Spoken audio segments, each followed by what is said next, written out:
요엘 1장 1절입니다. 요엘에게 임한 여호와의 말씀.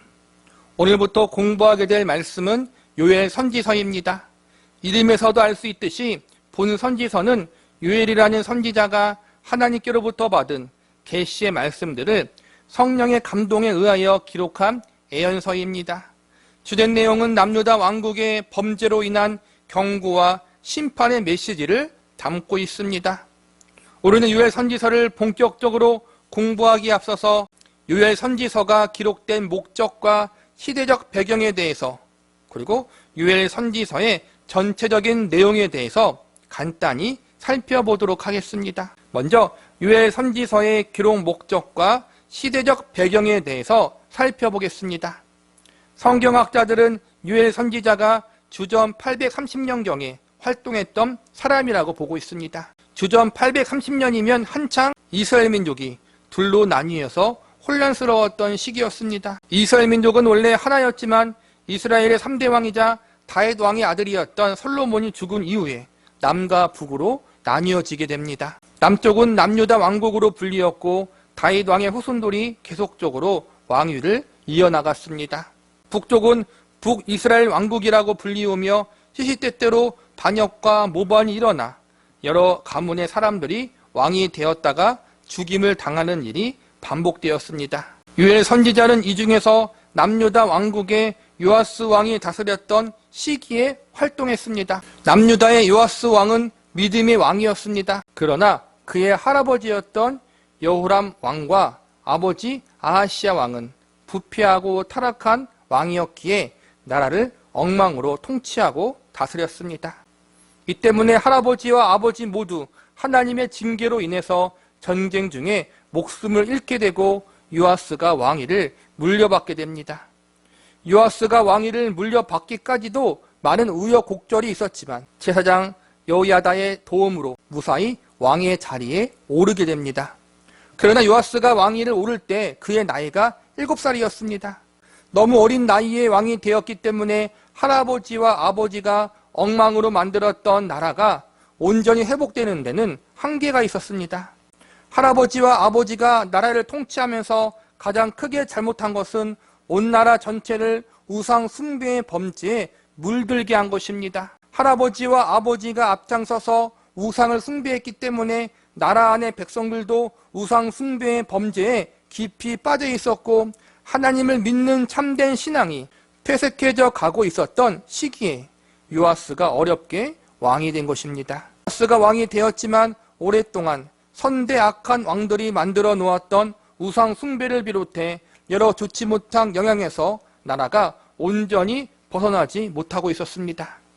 하나님의 백성이라고 불리우지만 여전히 각종 부정과 부패의 죄악이 가득했습니다. 하나님은 이런 남유다 왕국의 백성들을 향하여 요엘 선지자를 부르셨고 심판과 경고의 메시지를 선포하게 하시며 회개를 촉구하도록 일하시는 내용이 바로 오늘 우리가 배우게 될 요엘 선지서입니다.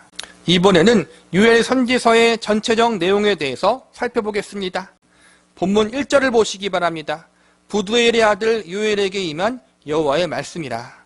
선지자 요엘이 어떤 사람이었는지 성경에 자세히 소개하고 있지 않기 때문에 구체적으로 알 수 없지만 다만 아버지의 이름이 부두엘과 아들인 요엘이라는 이름이 신앙적 의미를 담고 있기에 그들의 이름 속에서 하나님을 믿는 신앙을 가진 가정 환경 속에서 자라났다는 것을 간접적으로 알 수 있습니다. 아버지 부두엘이라는 이름은 하나님의 강건하심, 설득하심이라는 의미가 있고 요엘이라는 이름 역시 여호와는 하나님이시다라는 의미가 담겨져 있습니다. 아버지와 아들이 모두 하나님을 경외하는 신앙적 의미가 있는 이름을 가졌다는 것은 분명 요엘의 가정이 신실한 신앙적 배경을 가지고 있음을 유추해 볼 수 있습니다. 또한 요엘서 말씀을 통해서 그가 남유다 왕국과 수도 예루살렘의 사정을 아주 잘 알고 있었던 사람임을 알 수 있습니다.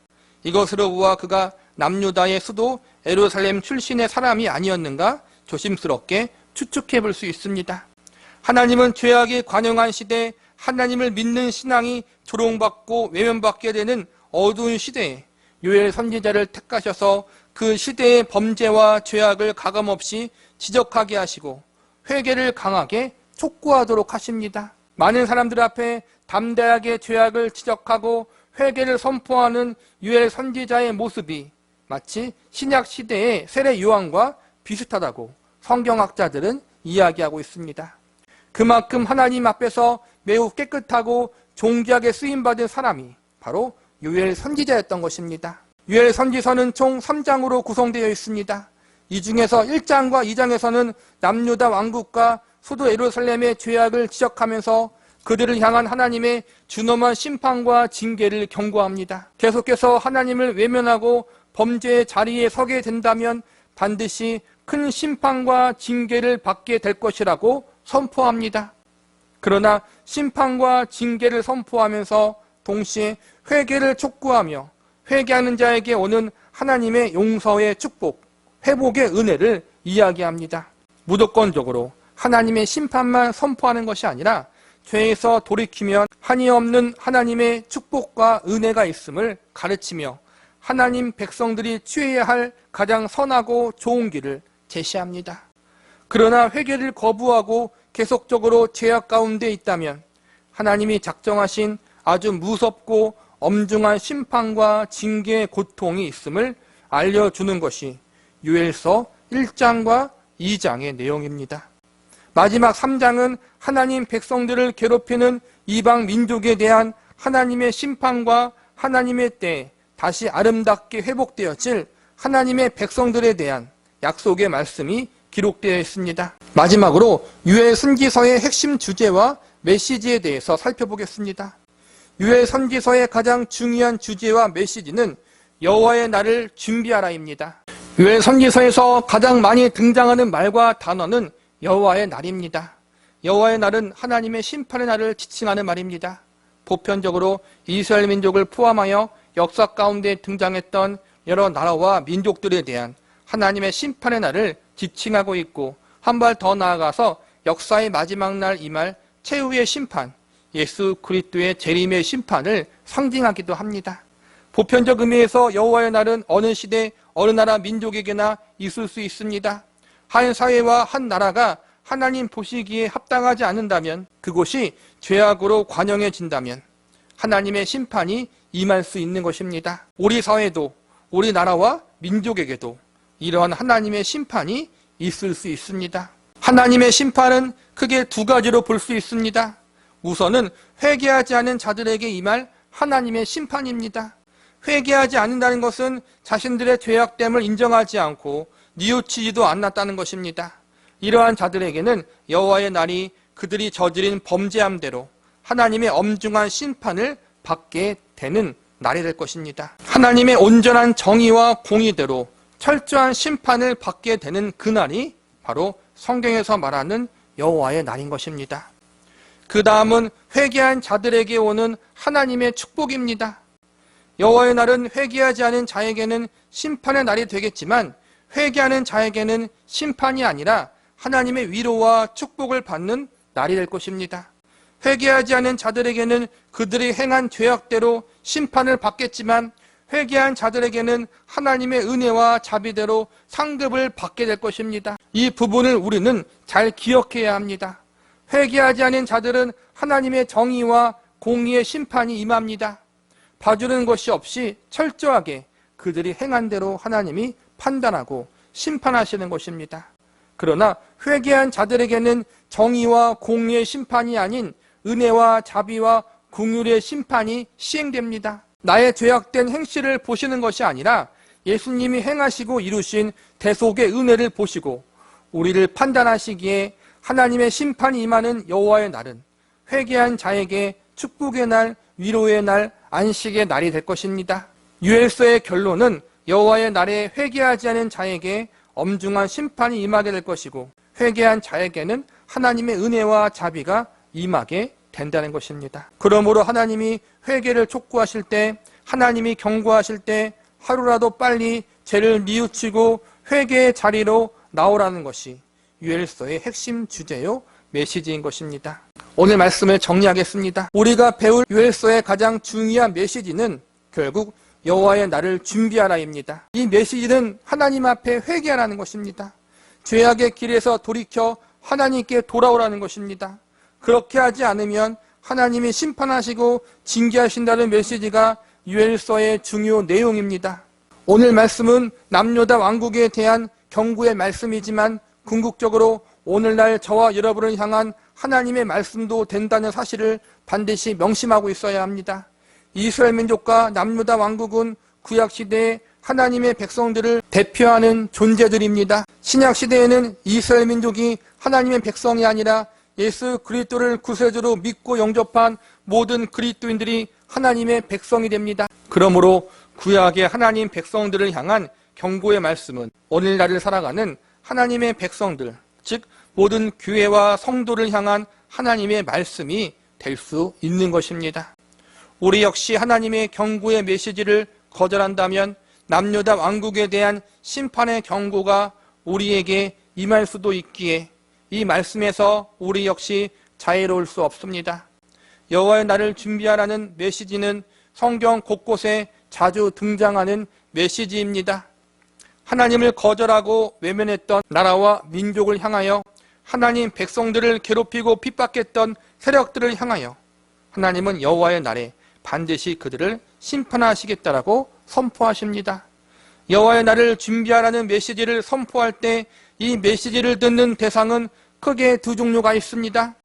한 종류는 하나님을 믿지 않는 이방 민족들이고 나머지 한 종류는 하나님을 섬기는 이스라엘 민족들입니다.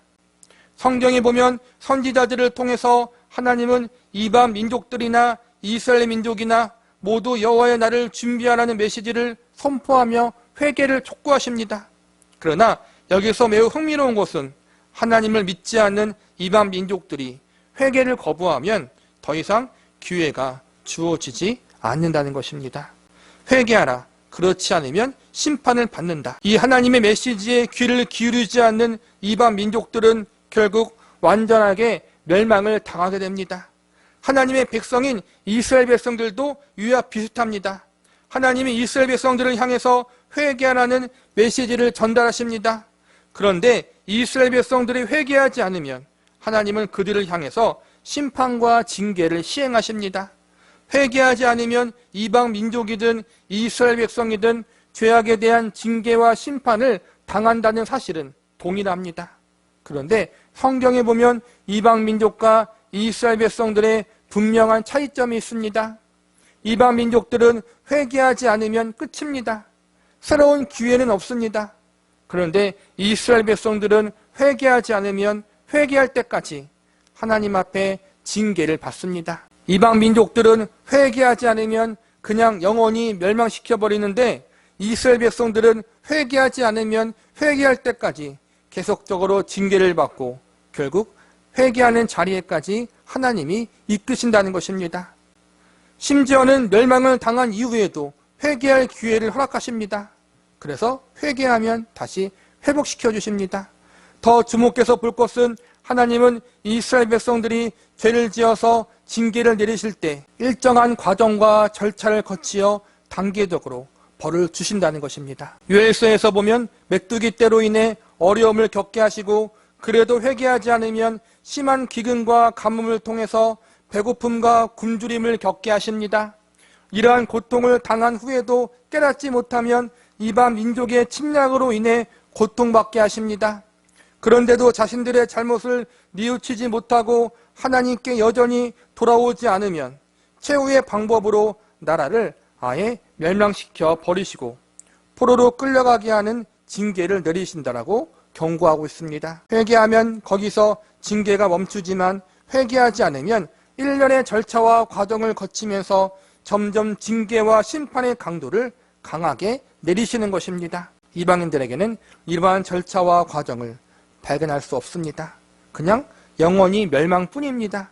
징계의 과정과 절차가 있다는 것은 하나님이 그들에게 회복되어 돌아올 수 있는 기회를 여러 번 주신다는 것입니다. 이방 민족에게 주시는 기회는 한정적이지만 하나님 백성들에게는 수많은 기회를 주신다는 것입니다.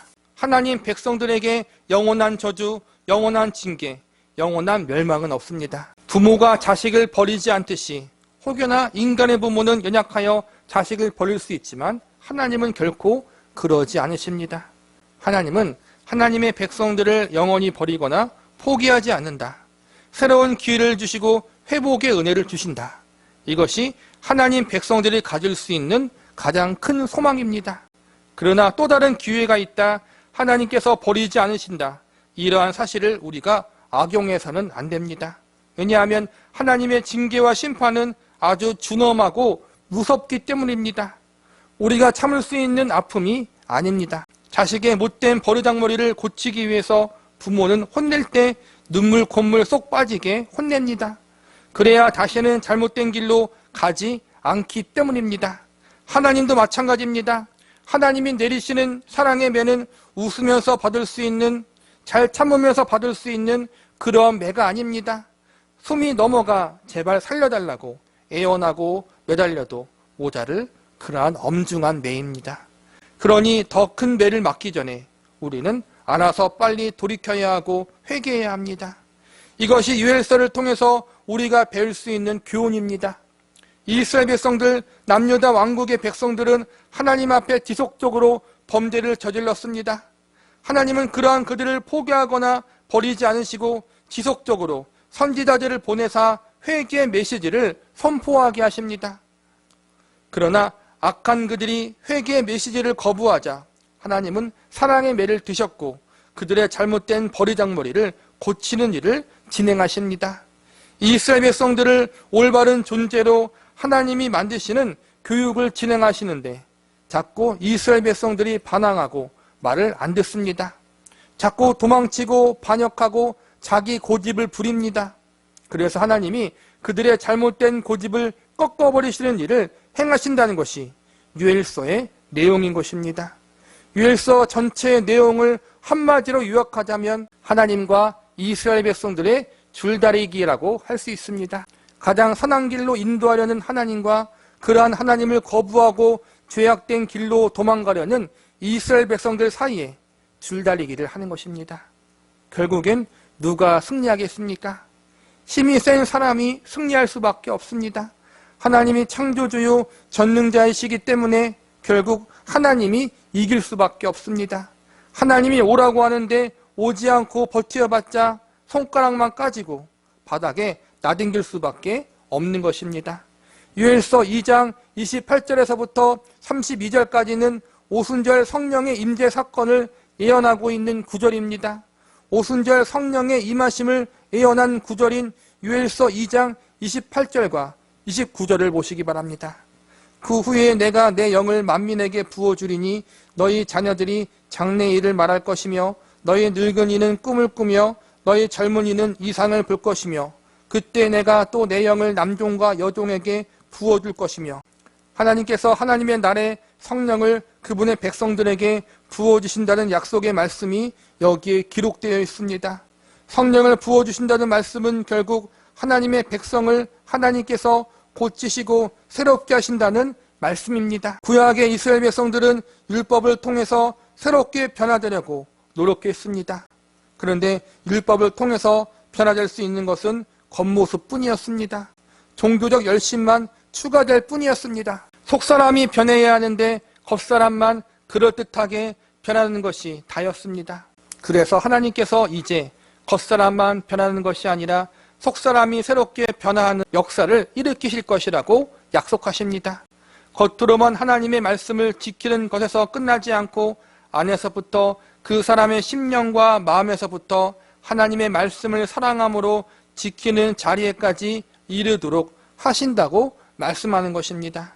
그 방법이 바로 하나님 백성들의 마음속에서 성령 하나님이 임재하게 하신다는 것입니다. 에스겔서 36장 6절과 7절에 보면 이렇게 선언하고 계십니다. 또 새 영을 너희 속에 두고 새 마음을 너희에게 주되 너희 육신에서 굳은 마음을 제거하고 부드러운 마음을 줄 것이며 또 내 영을 너희 속에 두어 너희로 내 율례를 행하게 하리니 너희가 내 규례를 지켜 행할지라.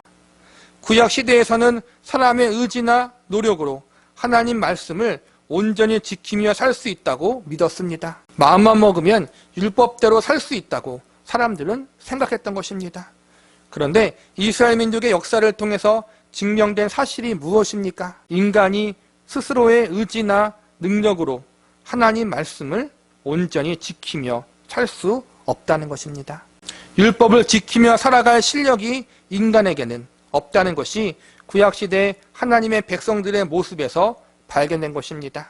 율법의 기능 중 하나가 인간이 스스로 율법을 온전하게 지킬 수 없음을 알려주는 것입니다. 하나님은 이러한 사실을 알려주시기 위해서 결국 인간이 스스로 구원할 수 없음을 알려주시기 위해서 이스라엘 백성들의 실패를 허용하신 것입니다. 그래서 하나님은 인간의 한계를 깨닫게 하신 다음 어떠한 일을 진행하십니까? 이제는 인간의 행위로가 아니라 하나님의 주권하심으로 하나님의 영이신 성령님을 친히 사람들의 마음속에 부어주셔서 성령님의 다스리심과 인도하심 가운데 살아갈 수 있도록 역사하십니다. 유엘서의 결론이 바로 이러한 말씀입니다. 하나님이 하나님의 백성들을 새롭게 하신다. 지지리도 말 안 들어서 혼나고 징계받았던 이스라엘 백성들, 사랑의 매를 많이 맞았던 하나님의 백성들, 그들을 하나님이 고치시고 새롭게 하신다는 것입니다. 그냥 고치시고 새롭게 하시는 것이 아니라 성령님을 통해서 그렇게 하신다는 것입니다. 유엘서의 주제는 여호와의 날을 준비하라, 회개하라입니다. 여기까지를 보면 인간의 반응과 인간의 노력을 촉구하는 말씀인 것 같습니다. 맞습니다. 회개하는 것은, 죄에서 돌이키는 것은 인간의 책임이고 반응입니다. 그러나 인간이란 존재가 회개하라는 메시지에 온전히 응답할 수 없는 죄인이라는 사실을 우리는 간과해서는 안 됩니다. 하나님의 도우심이 아니면, 하나님의 은혜가 아니면 결코 아무도 우리가 죄인이라는 사실을 깨달을 수도 없고 우리의 죄를 뉘우쳐 진실되게 회개할 수도 없습니다. 성령님을 통해서 택하신 백성들에게 상한 마음, 애통하는 마음을 주셔야만 가능한 것입니다. 하나님이 이러한 역사, 회개의 역사, 새롭게 회복되는 역사를 성령님을 통해서 이루신다는 것이 유엘서의 가장 중요한 메시지입니다. 하나님이 이 일을 이루실 것입니다. 그리고 하나님의 백성들은 이 일에 동참하게 될 것입니다.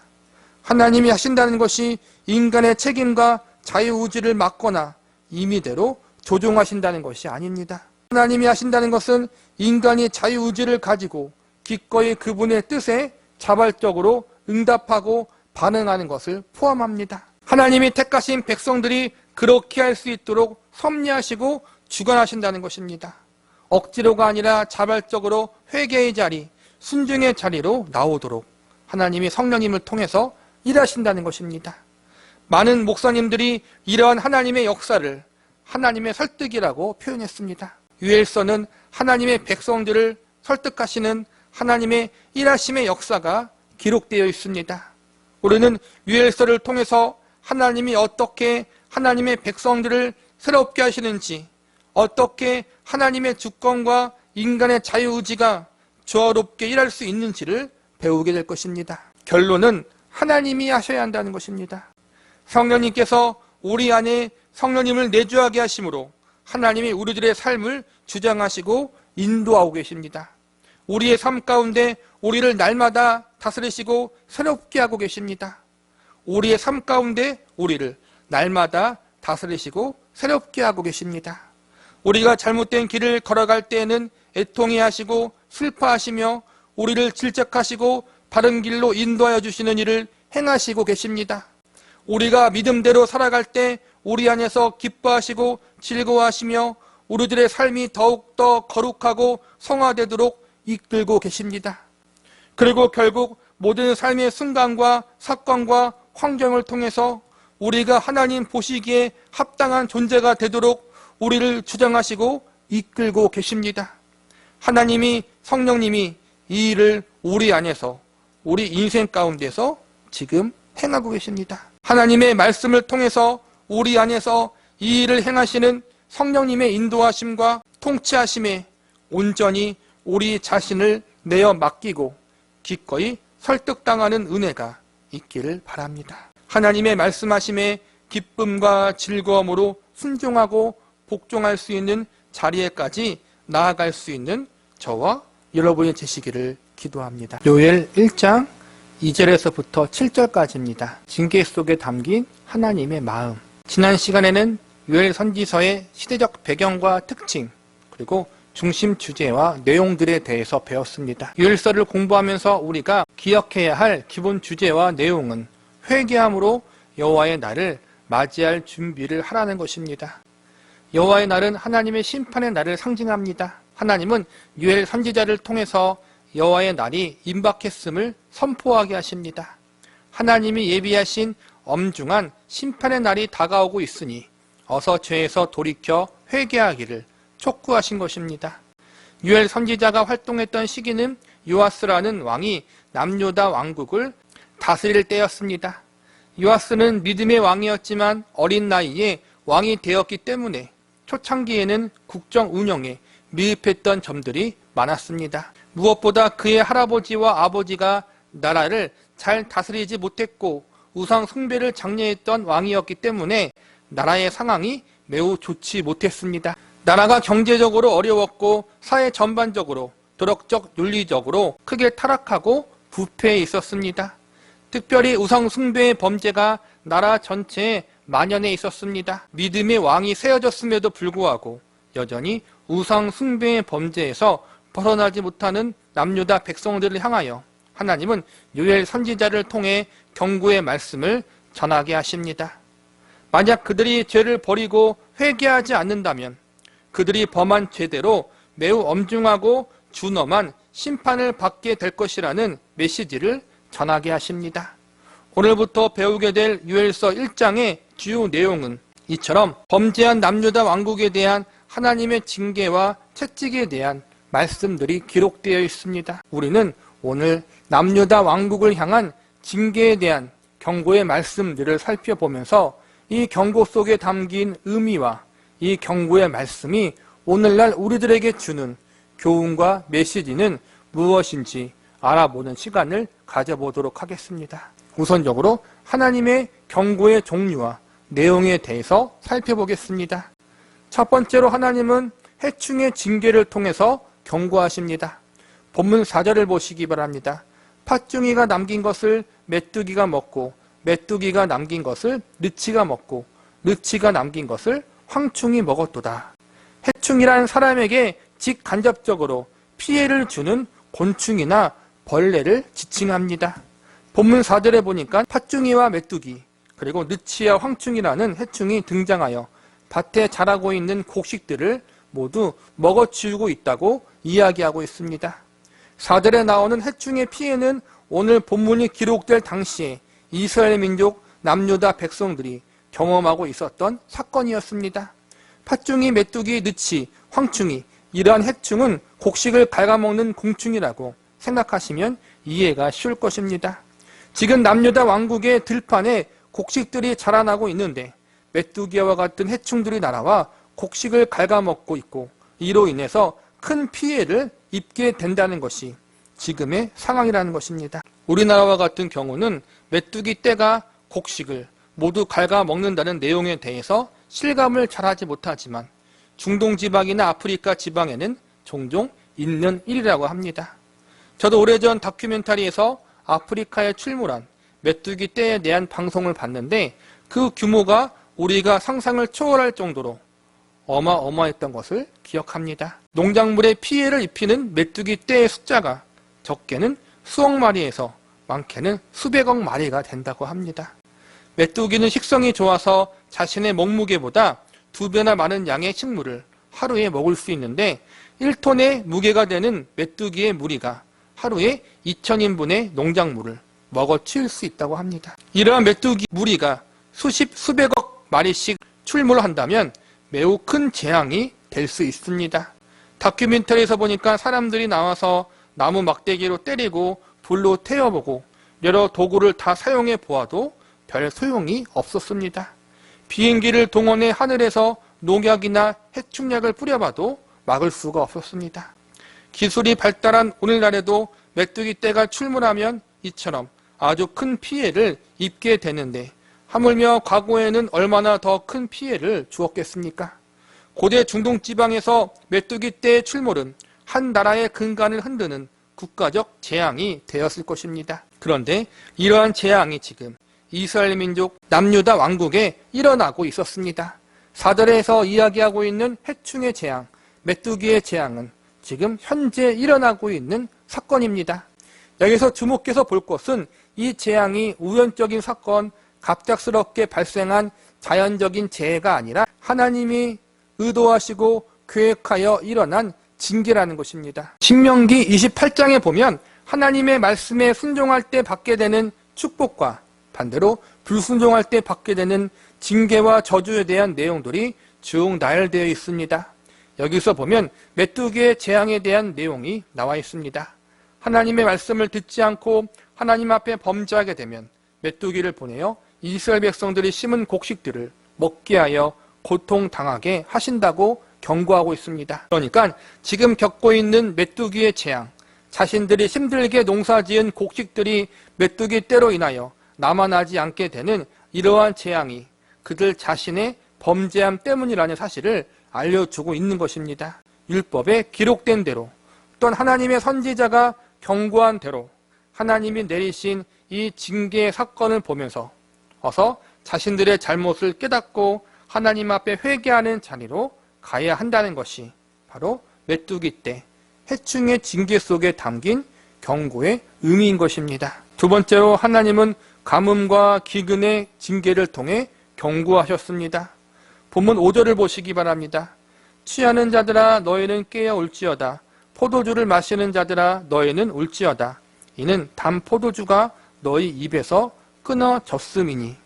하나님이 메뚜기 떼를 보내어 이스라엘 백성들의 밭과 들에서 자라는 곡식들을 모두 갉아먹게 했다면 이번에는 가뭄과 기근을 통해 남아있는 포도나무를 비롯해 다른 먹을 것들을 없애시는 작업을 행하십니다. 5절에 보니까 포도주가 입에서 끊어졌다고 나와 있습니다. 포도주는 포도 열매를 즙으로 짜서 만든 음료입니다. 포도주가 끊어졌다는 것은 더 이상 포도 열매를 얻을 수 없게 되었다는 말입니다. 왜 포도 열매를 얻을 수 없습니까? 여러 가지 이유가 있겠지만 제일 큰 이유는 가뭄 때문이라고 할 수 있습니다. 10절에서는 밭이 황무하고 토지가 말라 새 포도주 역시 말랐다고 이야기하고 있습니다. 땅이 황무하고 말랐다는 것은 비가 오지 않았다는 것을 보여주는 것입니다. 하나님의 징계의 방법 중 가장 대표적인 것이 바로 비를 내리지 않게 하사 가뭄을 주시는 것입니다. 비를 안 내리면 땅이 마르고 땅에서 자라는 곡식과 과일 역시도 말라 죽게 됩니다. 포도나무는 물이 부족한 곳에서 잘 자라나는 과목입니다.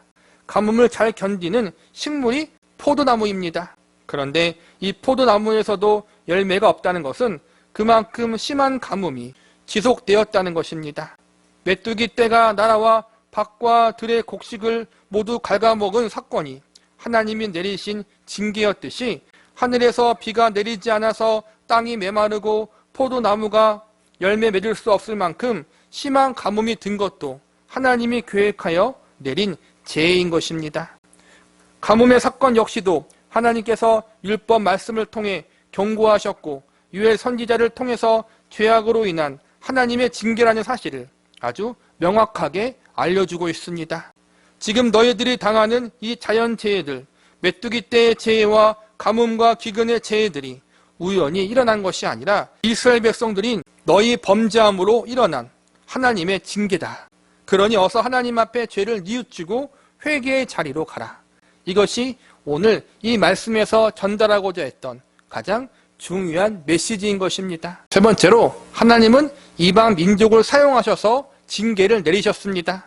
벌레들이 몰려오고 심각한 가뭄이 지속되어 먹을 것을 구하기 힘든 그러한 고통의 징계를 하나님이 남유다 왕국에 내리셨습니다. 해충과 가뭄의 고통은 지금 현재 남유다 왕국이 경험하고 있는 사건입니다. 유엘 선지자는 이 사건들이 우연이 아니라 어쩌다 일어난 자연적 재해가 아니라 철저하게 하나님이 계획하여 일으키신 징계의 채찍이라는 사실을 선포하십니다.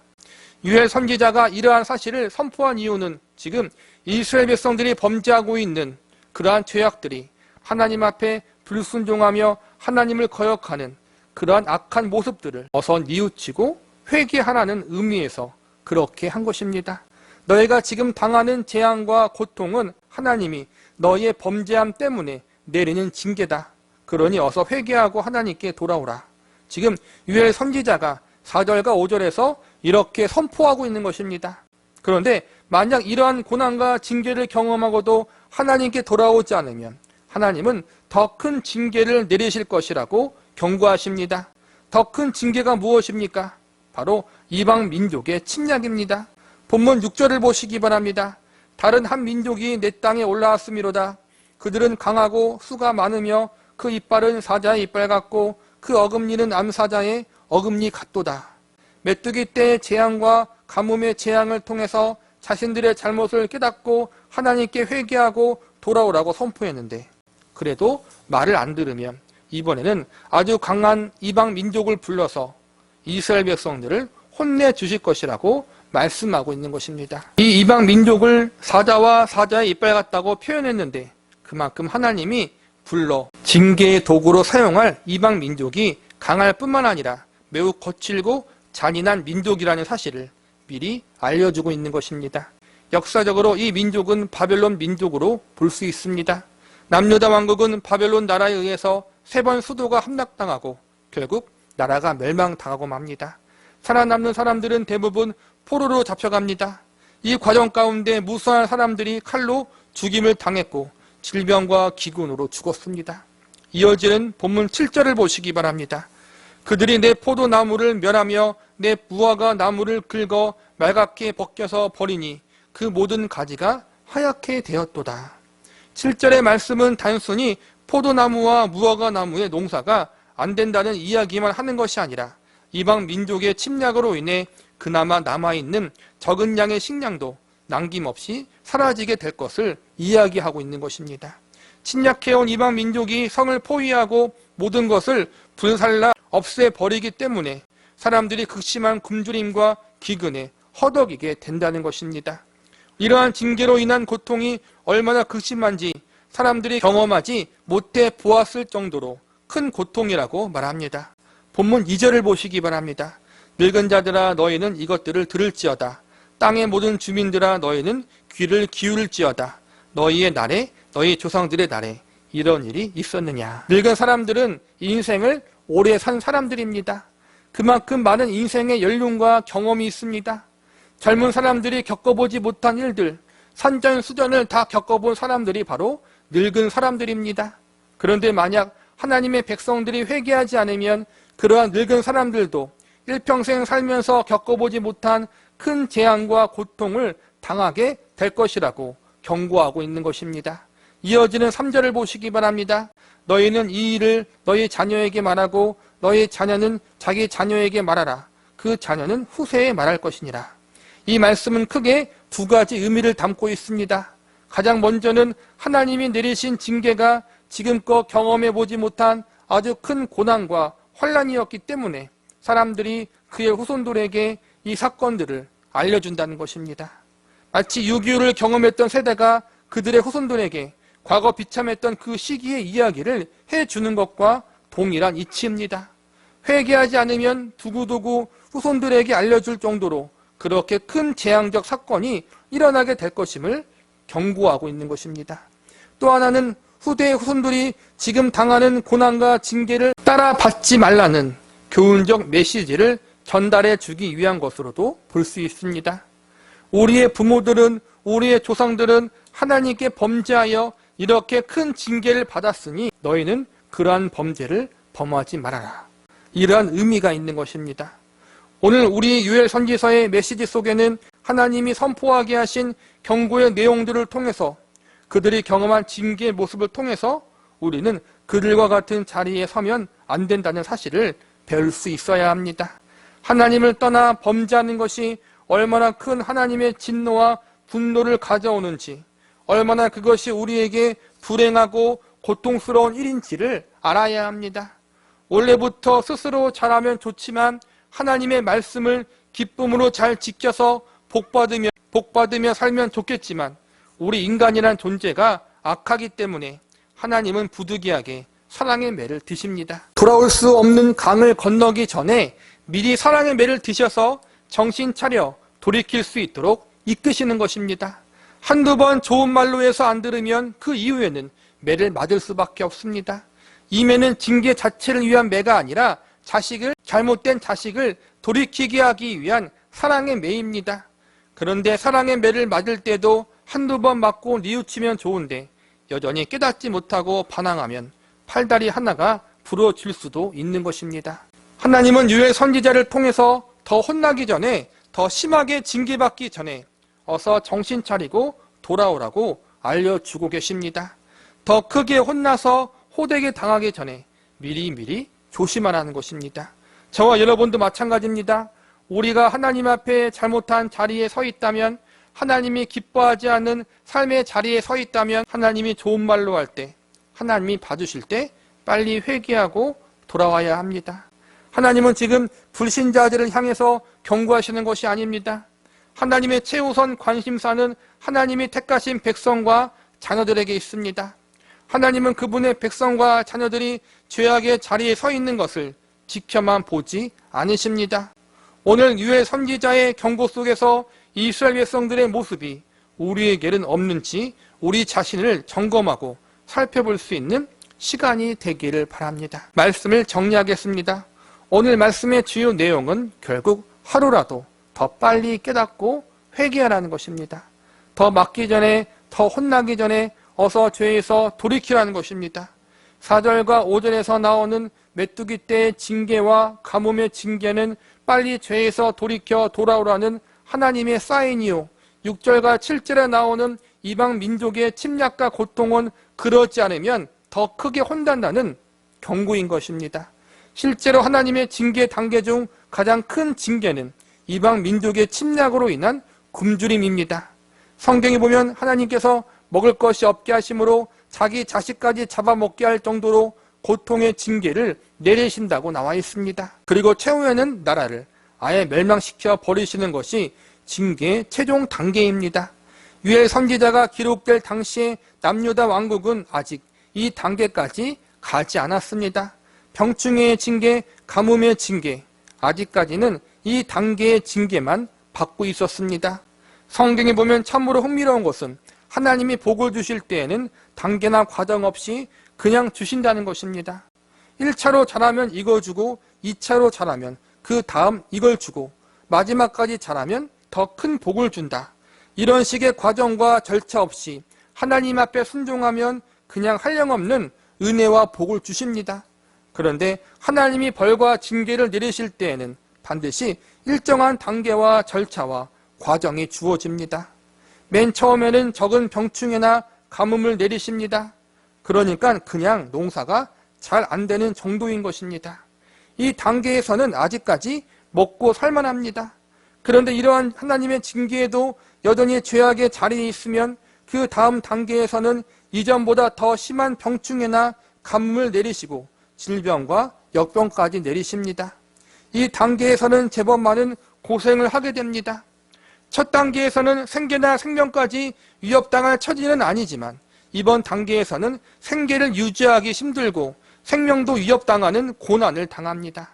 그런데 이런 단계의 징계를 받았음에도 불구하고 여전히 깨닫지 못하면 이번에는 이 모든 고난에 더하여 이방 민족을 동원해 하나님의 백성들을 고통당하게 만드십니다. 그래도 여전히 안 들으면 적들이 나라 전체를 침략하고 멸망의 단계까지 가게 하십니다. 레위기 26장과 신명기 27장에 보면 이런 내용들이 자세히 나와 있습니다. 여기서 보면 하나님이 주시는 복의 내용보다 저주와 징계의 내용이 보다 더 많고 구체적이고도 자세하게 기록되어 있음을 발견하게 됩니다. 그리고 복을 주시는 것에는 과정이나 절차가 없는데 저주와 징계를 내리실 때에는 여러 절차와 과정이 있음을 발견하게 됩니다. 오늘 본문에도 보면 해충과 가뭄의 징계를 가하시고 그 다음에도 말을 안 들으면 이방 민족의 침략이 있을 것이라고 경고하고 계십니다.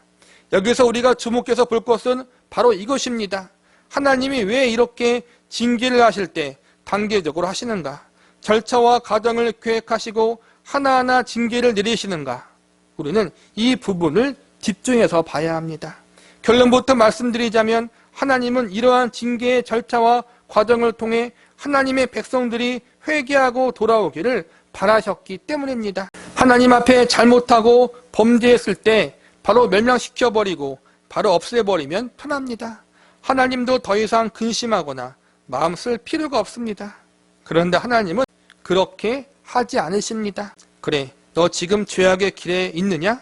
내가 좋은 말로 할 테니 어서 회개하고 돌아오라. 이렇게 우리를 설득하십니다. 그래도 안 들으면 또 다른 방법으로 우리를 설득하십니다. 그래도 회개 안 하면 또 다른 방편으로 우리를 돌아오도록 기회를 주십니다.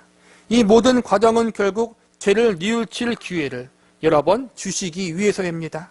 한 번 주시고 끝이 아닙니다. 너 내 말 안 들으면 끝이다. 완전 끝장내겠다. 이렇게 단칼에 하나님의 백성들을 베어내지 않으시기 위해서 징계를 여러 번 나누어 단계별로 주시는 것입니다. 속전속결로 빨리 끝내지 않으시고 속된 말로 일부러 질질 끄시는 것입니다.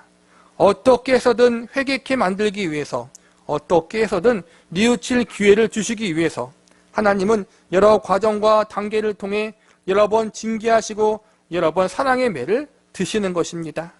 이러한 사랑의 매 역시도 결국 하나님께 어서 빨리 돌아오라는 하나님의 마음이 담겨 있는 것입니다. 내가 아직 기회를 줄 테니 돌아오라는 것입니다.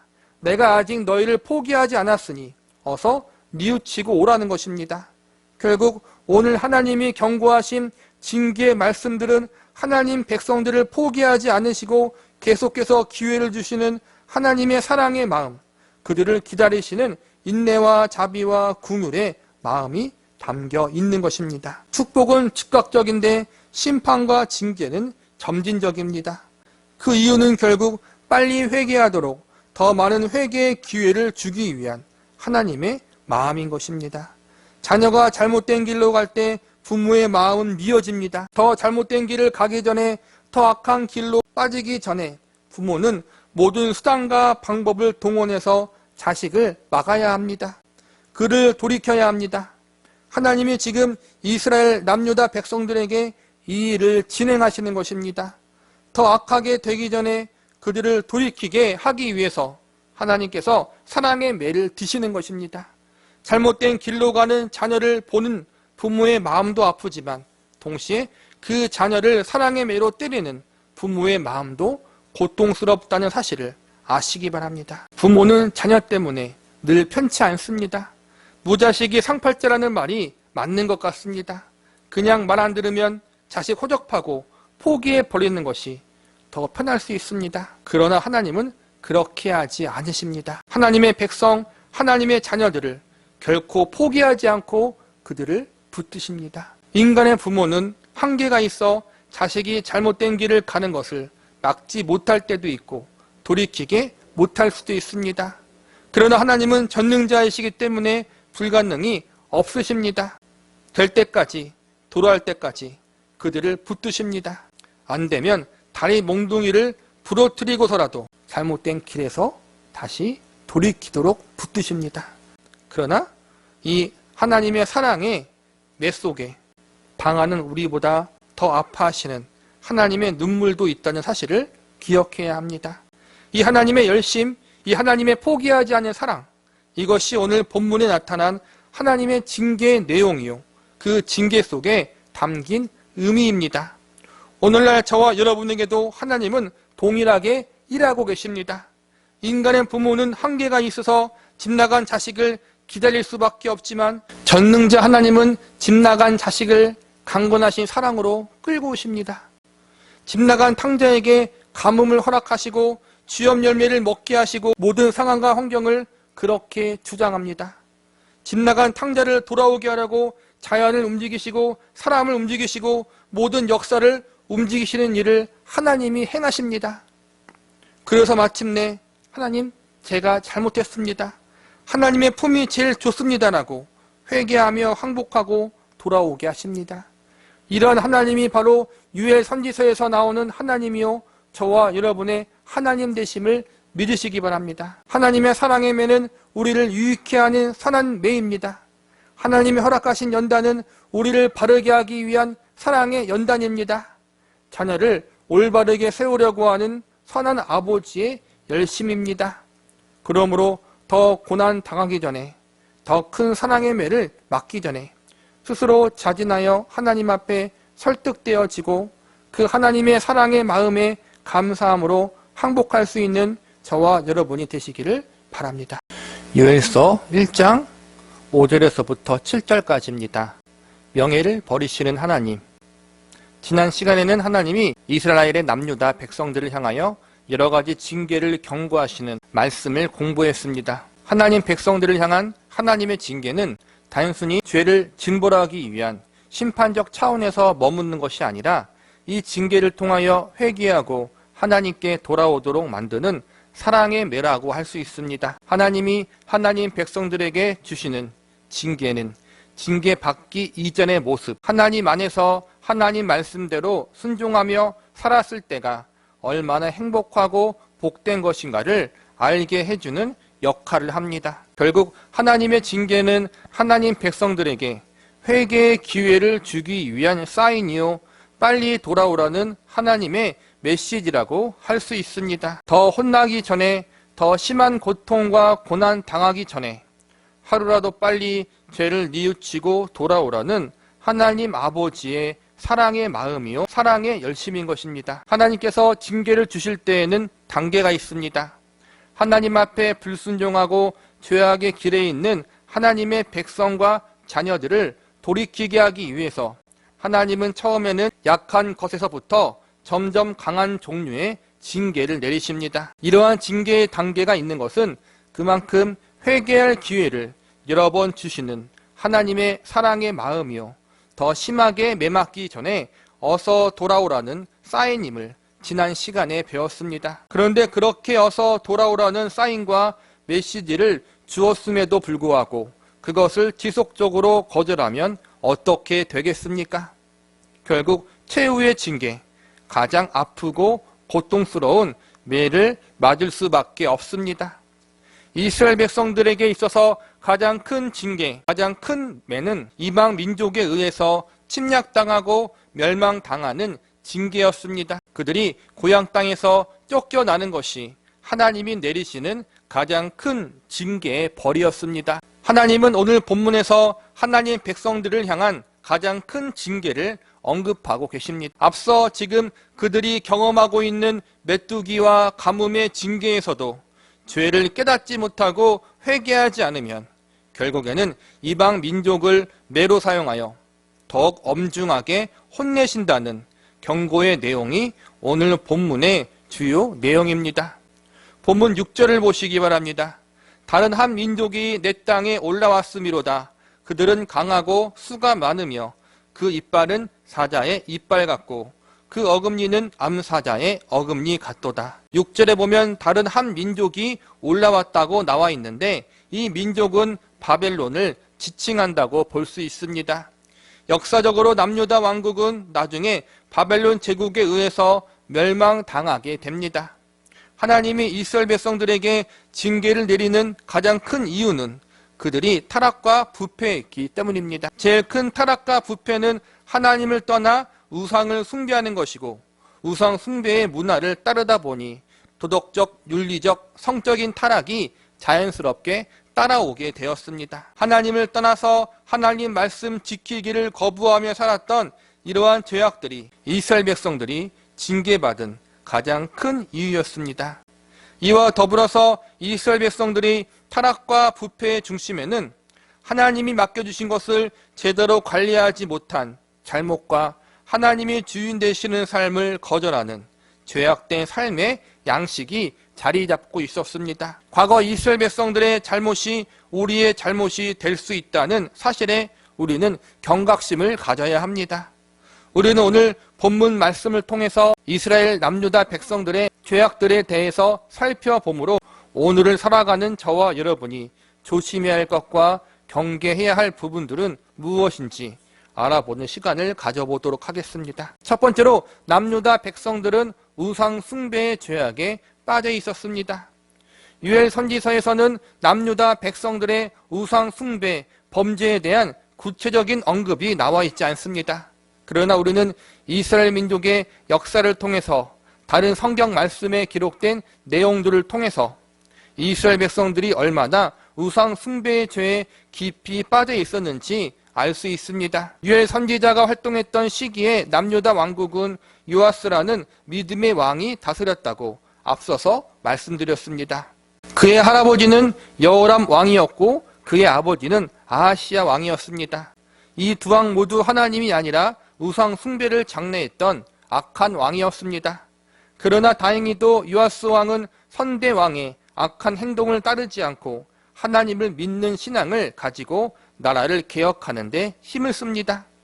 그런데 이처럼 요아스 왕이 우상을 타파하고 신앙적 개혁을 진행하고 있는데 정작 백성들이 따라오지 않는 일이 벌어집니다. 믿음의 왕이 통치함에도 불구하고 우상을 섬기기를 포기하지 않고 있었던 것입니다. 선대 왕들이 우상을 숭배했기 때문에 자연스럽게 백성들도 우상 숭배의 범죄에 빠질 수밖에 없었다는 핑계가 통하지 않은 부분이 여기서 발견됩니다. 왕들이 우상을 섬겼기 때문에 백성들이 어쩔 수 없이 하나님을 버린 것이 아니라 결국 자기 자신들이 좋아서 하나님을 버리고 다른 신을 섬기는 자리에 갔다는 것이 증명되는 것입니다. 하나님은 이러한 이스라엘 백성들의 죄악된 모습을 보시고 그들을 혼내시려고 하는데 이러한 징계를 당하고도 여전히 말을 안 들으면 아주 크게 심판하시겠다라고 선언하십니다. 우상 숭배에서 자유로울 수 있는 사람은 아무도 없습니다. 오늘날 역시 말 그대로 눈에 보이는 우상을 섬기는 사람들도 있고 눈에 보이지 않는 우상을 섬기는 사람들도 있습니다. 참된 그리스도인들은 당연히 눈에 보이는 우상을 섬기지 않습니다. 다른 신들을 경배하지 않습니다. 그러나 믿는 성도들이 잘 넘어지는 것이 있으니 바로 눈에 보이지 않는 우상입니다. 우상의 정의에 대해서 소극적인 의미로는 하나님보다 더 사랑하는 것이 바로 우상이고 적극적인 의미에서는 하나님을 사랑하는데 방해가 되는 모든 것들입니다. 우리가 하나님을 더 사랑하고 하나님을 더욱 잘 섬기고 믿는 데 있어서 장애물이 되는 것이 있지 않습니까? 참된 성도는 하나님을 제일 사랑합니다. 그러나 그 가운데 우리가 하나님을 더 사랑하고 바라보는 데 있어서 방해가 되고 장애물이 되는 것들이 분명히 있을 수 있습니다. 하나님이 우리 삶의 중심에 있지만 우리 좌우의 중심이 되시는 하나님을 바라보지 못하도록 방해하는 그 무엇이 있을 수 있습니다. 우리는 이러한 부분에 있어서 우리 자신을 잘 점검하고 살필 수 있어야 합니다.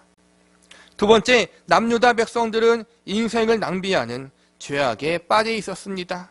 본문 5절을 보시기 바랍니다. 취하는 자들아 너희는 깨어 울지어다. 포도주를 마시는 자들아 너희는 울지어다. 이는 단 포도주가 너희 입에서 끊어졌음이니. 포도나무와 열매는 풍요를 상징하는데 단 포도주가 입에서 끊어졌다는 것은 그들이 지금까지 누리면서 살았던 여러 가지 경제적 혜택과 풍요들을 더 이상 누리지 못하고 살게 된다는 것을 경고하고 있는 것입니다. 5절에 보면 취하는 자들아라고 말씀하고 있는데 이는 단순히 술을 많이 마셨다는 것만 뜻하는 것이 아닙니다. 술을 너무 마시면 자기 몸을 자기가 가누지 못하듯이 술로 인해서 자기 자신을 빼앗겨 버리는 지경까지 가버렸다는 것입니다. 더불어서 취한다는 말은 술뿐만 아니라 세상의 다른 것에 자신의 몸과 마음을 빼앗겼다는 것을 의미하고 있습니다. 하나님이 허락하신 물질과 경제적 혜택들, 농사를 잘되게 하시고 여러 곡식과 포도나무의 열매들을 풍성히 맺게 해주셨는데 이러한 것들을 가지고 인생을 방탕하게 살아가는 잘못을 저지릅니다. 하나님의 주신 것들을 가지고 하나님을 기쁘시게 하는 일에 사용하는 것이 아니라 자신들의 쾌락과 즐거움만을 위해서 사용합니다. 하나님이 주신 것에 감사하며 규모 있게 절제 있는 삶, 성실하고 겸손한 인생을 살아가지 못하고 문자 그대로 술 취하는 인생, 술이 그들을 지배하는 방탕한 인생, 쾌락과 즐거움이 지배하는 허무한 인생을 살아갑니다. 하나님은 이렇게 하나님이 허락하여 주신 인생과 축복들을 헛되이 낭비하는 남유다 백성들을 향해 이제 모든 것을 다 끊어버린다고 경고하십니다. 일상의 감사를 잃어버린 사람들, 자신들이 누리고 있는 복들이 당연한 것이라고 생각하며 감사하지 못한 사람들을 향해 하나님은 최후 통첩을 던지십니다. 고난을 통해서, 환난을 통해서 하나님이 주신 인생과 복들을 헛되이 낭비하는 이들에게 하나님은 지금까지 그들 자신이 가지고 있었던 모든 것들, 누리고 있었던 모든 것들이 얼마나 큰 하나님의 은혜요 축복이었는지를 알게 하십니다. 우리도 이러한 점을 조심해야 합니다. 지금 우리에게 주어진 상황과 환경들에 익숙해진 나머지 우리가 누리고 있는 수많은 혜택과 복들이 당연한 것이라고 여겨서는 안 됩니다. 이미 주어진 수많은 하나님의 은혜의 선물들이 있는데 그것에 감사하지 못하고 내 마음대로 되지 않은 작은 일들, 나를 만족시켜 주지 못하는 작은 것 때문에 짜증내고 원망과 불평하는 인생을 살면 안 됩니다. 하나님이 우리에게 복을 주시고 우리가 누리면서 살 수 있는 수많은 혜택을 허락하신 것은 이 모든 것을 통해 하나님을 더욱 알아가고 감사하는 인생, 하나님의 뜻에 부합하는 인생을 살게 하시기 위해서입니다. 이런 하나님의 뜻과 계획이 있는데 우리는 이러한 것을 무시하고 내 마음대로, 내 본능대로, 술이 이끄는 대로, 쾌락이 이끄는 대로 인생을 함부로 낭비하며 살아가면 안 된다는 것입니다. 우리는 지금 어떻게 살아가고 있습니까? 창조주 하나님, 우리에게 수많은 복을 주신 하나님, 그 하나님의 기대와 뜻에 합당한 인생을 살아가고 있습니까? 나를 향한 하나님의 선한 계획대로, 나의 구원자요 주인 되시는 하나님의 선한 의도와 계획대로, 그분의 기대대로 인생을 살아가고 있습니까? 우리의 인생은 우리의 것이 아닙니다. 인생을 낭비하지 마십시오. 우리들의 인생은 하나님이 허락하신 소중한 인생들입니다. 헛된 낭비 없이 하나님의 기대와 뜻대로 우리들의 인생을 믿음으로 그리고 하나님 앞에 아름답고 존귀하게 살아나갈 수 있기를 기도합니다. 세 번째로 남유다 백성들은 청지기 의식을 잃어버린 죄악에 빠져 있었습니다. 우상을 숭배하는 범죄, 하나님이 허락하여 주신 인생을 낭비하는 죄악에 빠진 궁극적인 이유는 그들 자신이 하나님의 청지기라는 사실을 잊어버렸기 때문입니다. 하나님이 그들의 왕이며 주인이신데 이러한 사실을 잊어버리고 스스로가 왕이요 주인이라고 착각하며 살았기 때문에 이러한 범죄에 빠지게 된 것입니다. 우상 숭배의 적극적 의미는 하나님을 더욱 사랑함에 있어서 방해가 되는 모든 것이라고 배웠습니다. 이러한 점에서 우리의 가장 거룩하고 아름다운 것도 우상이 될 수 있습니다. 하나님이 주신 사랑하는 가족이 우상이 될 수도 있고 하나님이 허락하신 건강과 물질도 우상이 될 수 있습니다. 사람이 쾌락주의에 빠진 이유가 무엇입니까? 하나님이 우리에게 기쁨과 즐거움을 허락하여 주셨는데 그것이 인생의 전부인 것처럼 살았기 때문입니다. 하나님이 주신 것으로 인해 기뻐하고 즐거워하는 것은 그리스도인들의 특권입니다. 그러나 주객이 바뀌면 안 됩니다. 결국 인생을 낭비하고 하나님의 뜻대로 살지 못하는 이유가 무엇입니까? 인생이 나의 것이라고 생각하며 살아왔기 때문입니다.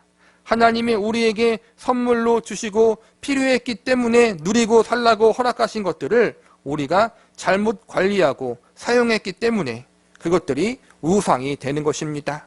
또한 하나님이 주신 선물을 주신 하나님보다 더 중요하게 여겨질 때 그것이 우리의 바알이요 암몬이 되는 것입니다. 이스라엘 백성들이 풍요롭게 살아갈 수 있도록 은혜를 내려주신 분은 하나님이십니다. 곡식을 잘 거두고 포도 농사를 잘 짓게 하신 분도 하나님이십니다.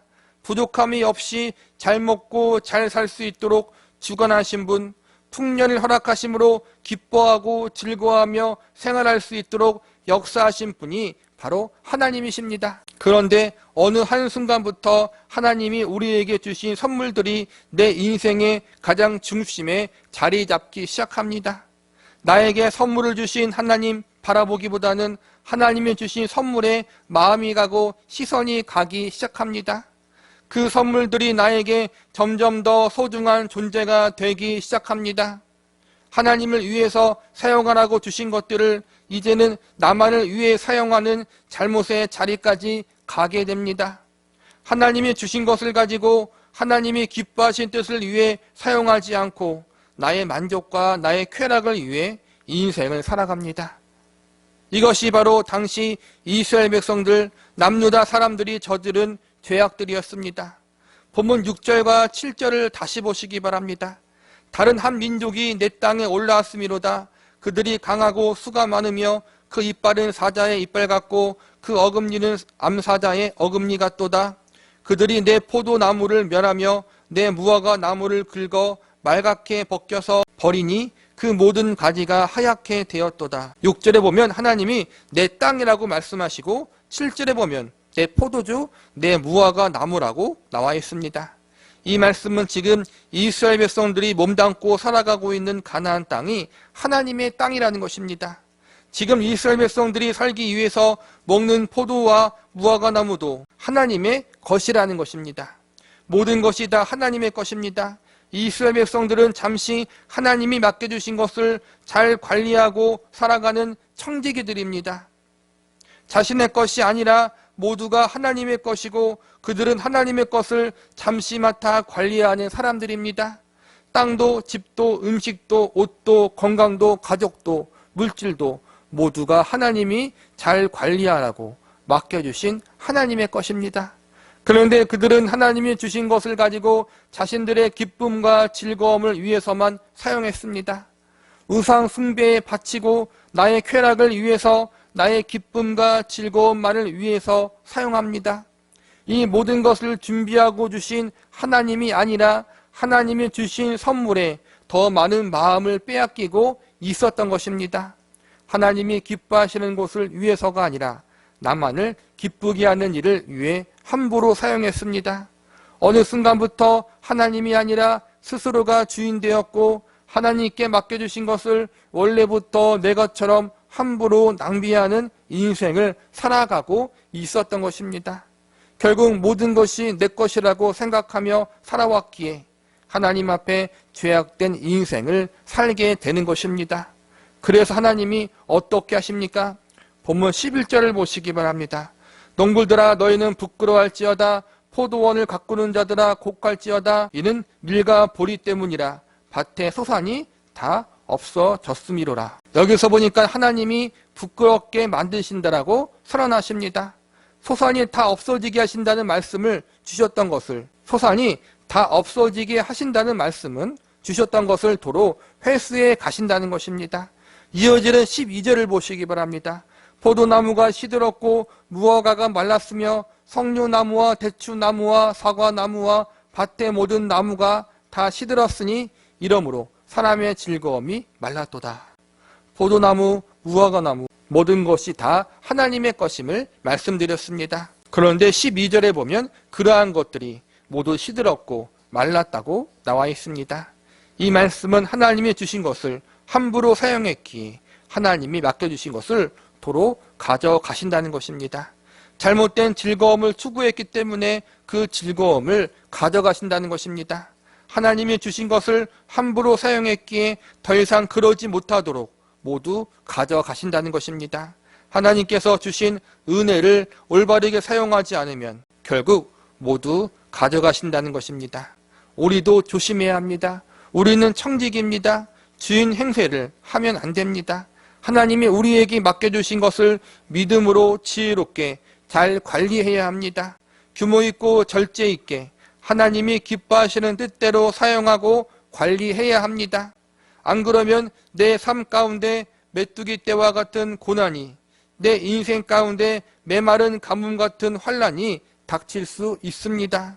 하나님이 다시 다 가져가 버릴 수도 있습니다. 요엘 선지자의 경고, 하나님의 경고를 우리는 반드시 기억해야 할 것입니다. 말씀을 정리하겠습니다. 결국 이스라엘 백성들이 저지른 가장 큰 범죄는 하나님이 주인 되시는 삶을 살지 않았다는 것입니다. 우상이 주인되고 세상의 쾌락이 주인되고 스스로가 주인이 되는 삶을 살았던 것이 하나님 앞에 가장 큰 죄였던 것입니다. 계속해서 이렇게 살다가는 불행해질 수밖에 없습니다. 본문 8절을 보시기 바랍니다. 너희는 처녀가 어렸을 때 약혼한 남자로 말미암아 굵은 배로 동이고 애곡함 같이 할지어다. 이 말씀은 신혼의 달콤한 꿈에 젖어 있을 사람들, 세상에서 가장 행복해야 할 사람들이 가장 불행해진다는 것입니다. 우리가 하나님 앞에 지속적으로 범죄한다면 이러한 자리에 갈 수밖에 없다는 것입니다. 더 슬픈 건 우리의 잘못과 범죄함 때문에 하나님의 이름이 이방인들에게 조롱거리가 되고 하나님의 이름이 비방받게 된다는 것입니다. 구절에 보니까 심지어는 하나님 앞에 제사도 제대로 못 드릴 지경까지 된다고 나와 있습니다. 그만큼 고난이 극심하다는 것입니다. 하나님의 백성들이 이방 민족에게 핍박받고 업신여김 받으면 하나님 역시 얼마나 놀림을 받겠습니까? 하나님의 이름에 얼마나 먹칠이 되겠습니까? 6절과 7절을 다시 보시기 바랍니다. 다른 한 민족이 내 땅에 올라왔음이로다. 그들은 강하고 수가 많으며 그 이빨은 사자의 이빨 같고 그 어금니는 암사자의 어금니 같도다. 그들이 내 포도나무를 멸하며 내 무화과 나무를 긁어 말갛게 벗겨서 버리니 그 모든 가지가 하얗게 되었도다. 위에서 결국 땅도 하나님의 것이요 포도나무와 무화과 나무도 하나님의 것이라고 배웠습니다. 하나님의 땅에 이방 민족이 올라왔다는 것은 가나안 땅을 이방 민족이 침범했다는 것입니다. 하나님의 땅이라고 불리우는 곳이 이방 민족에 의해서 점령당해 치욕을 받다는 것입니다. 하나님의 포도나무와 하나님의 무화과 나무를 이방 민족이 올라와 잘라버리고 태워버리고 망가뜨려 버렸다는 것입니다. 이 말씀은 결국 이스라엘 백성들의 범죄함 때문에 하나님의 것이라고 불리움 받은 것들, 하나님을 나타내는 것들이 치욕을 받다는 것입니다. 하나님의 이름이 이방인들에 의해서 업신여김 받게 되었다는 것입니다. 하나님의 이름에 먹칠이 됐다는 것입니다. 이방 민족은 이방신을 섬깁니다. 고대 사회에서 한 나라가 전쟁에서 졌다는 것은 진 나라 신이 약하다는 것을 의미합니다. 세상 사람들이 볼 때 이스라엘 백성들이 멸망당하는 것은 결국 이방 민족 바벨론 민족이 섬기는 신이 이스라엘 백성들이 섬기는 하나님보다 강했기 때문이라고 믿었을 것입니다. 이것이 얼마나 욕된 일입니까? 그런데 오늘 말씀에 보면 이 모든 일이 하나님의 계획과 주권 가운데 이루어진 것임을 알 수 있습니다. 하나님이 하나님의 백성들을 정신 차리게 하기 위해서 이루신 일들입니다. 여기서 우리는 한 가지 의문이 듭니다. 왜 하나님께서 하나님의 백성들을 징계하실 때 이방 민족을 사용하시는가? 이왕이면 다른 사람들, 다른 믿는 사람을 통해 징계하시지 왜 믿지 않는 불신자들을 통해서 우리를 징계하시는가? 그러면 하나님의 영광이 가려지지 않는가? 이것이 우리의 의문이요 불만입니다. 저도 정확한 이유를 모르겠습니다. 왜 이방인들이 하나님의 백성을 괴롭히게 하시는지, 왜 믿지 않는 자들을 통해 하나님 백성들을 징계케 하시는지 모르겠습니다. 왜 그러한 방법으로 하나님의 영광이 가려지게 하시는지, 우리 때문에 하나님의 이름이 먹칠당하게 하시는지, 그것을 감수하시면서까지 이방인들을 징계의 도구로 사용하셔야만 하는지 납득이 안 갑니다. 그러나 그 가운데 가장 정확한 진실 하나가 있습니다. 그것은 이방인들에게 고통을 당함을 통해 결국에는 하나님의 백성들이 회개하고 돌아온다는 것입니다. 우리보다 우리를 더 잘 아시는 하나님께서 이방인들에게 수치를 당해봐야 죄를 뉘우치고 깨닫고 회개할 것이라는 것을 아셨기 때문에 이러한 징계의 방법을 사용하시는 것일 수도 있습니다. 가장 확실한 것은 하나님이 정하신 그 방법이 하나님 보실 때 가장 합당한 방법이기 때문에 그런 것입니다. 그러기에 우리는 열받을 필요가 없습니다. 믿지 않는 이들에게 고난당하는 일에 대해서 원망하거나 불평할 필요가 없습니다. 사실 제일 열받을 분은 하나님이십니다. 아무 잘못도 없으신 하나님, 전적인 우리의 잘못 때문에 하나님의 이름이 먹칠되고 영광이 가려지는 것입니다. 자녀들이 잘못하면 부모가 부끄러움을 당합니다. 부끄러워 얼굴을 못 들고 다닙니다. 어찌 보면 하나님이 우리 때문에 그러한 상황을 겪는 것입니다. 그러나 하나님은 이러한 것에 개의치 아니하시고 그렇게 해서라도 하나님 백성들을 깨닫게 하시고 회개케 하시려고 하십니다. 이런 하나님의 마음을 우리는 알아야 합니다. 하나님의 이름이 목칠되기까지 하나님 백성과 자녀를 바르게 고치려 하시는 하나님의 마음, 그 하나님의 우리를 향한 진심과 사랑을 깨달아야 합니다. 하나님은 자신의 명예까지도 우리를 위해서 내려놓으신 분이십니다. 한 발 더 나아가 자기의 생명까지 버리시면서까지 우리를 사랑하신 분이십니다. 이분이 우리의 주인이십니다. 이런 분이 우리의 주인이시라면, 우리가 이러한 분의 종이고 청직이라면 얼마나 감사하고 얼마나 자부심이 있어야 하겠습니까? 이렇게 좋으신 하나님을 우리가 거역하고 우리 마음대로 살았던 것이 얼마나 부끄럽고 어리석은 일입니까? 우리는 요엘서 말씀을 통해서 내 생각, 내 뜻대로 산 그 결과가 무엇이며 그 결과가 얼마나 고통이고 고난인지를 배울 수 있어야 합니다. 그리고 요엘서를 통해서 배웠으니 이제 내 고집과 내 아집을 버리고 내가 나의 주인된 삶을 사는 것이 아니라 하나님이 우리의 주인된 삶을 살아갈 수 있어야 합니다. 한 발 더 나아가 단순히 주인과 종이라는 신분에서 끝나지 않고 그 하나님이 우리에게 아버지로 다가오십니다. 우리가 믿고 섬기는 하나님, 그분은 우리의 아버지십니다. 그러므로 그분을 모신다는 것, 그분의 뜻대로 산다는 것은 세상에서 가장 기쁘고 즐거운 일입니다. 저와 여러분이 이러한 사실을 말씀을 통해 아주 절실히 깨닫고 알아가므로 이제는 억지로가 아니라 자원하는 마음으로, 기쁨으로 하나님을 사랑하고 섬기는 일에, 하나님을 더 사랑하고 섬기는 일에, 그분의 말씀과 뜻에 기꺼이 순종하는 자리에 저와 여러분이 기꺼이 동참할 수 있는 그러한 은혜가 있기를 간절히 기도합니다. 요엘서 1장 13절에서부터 20절까지입니다. 구원과 심판의 하나님 앞에서. 요엘서의 주된 내용은 여호와의 날, 즉 심판의 날이 다가왔으니 어서 빨리 회개하라는 것입니다. 당시 이스라엘 백성들은 우상 숭배를 비롯해 도덕적, 윤리적, 성적으로 타락해 있었습니다. 요엘 선지자의 이 메시지는 하나님을 믿지 않는 이방 민족을 향한 메시지가 아니었습니다. 하나님의 백성이라고 불리움 받는 민족, 하나님의 택함을 받았다고 자부하며 스스로 선민이라고 불렀던 이스라엘 백성들을 향한 경고의 메시지였다는 사실을 우리는 주목해서 봐야 합니다. 남유다 왕국의 수도 예루살렘 안에는 하나님의 성전이 세워져 있었고 백성들도 수시로 성전에 나가서 하나님 앞에 제사를 지내고 있었습니다.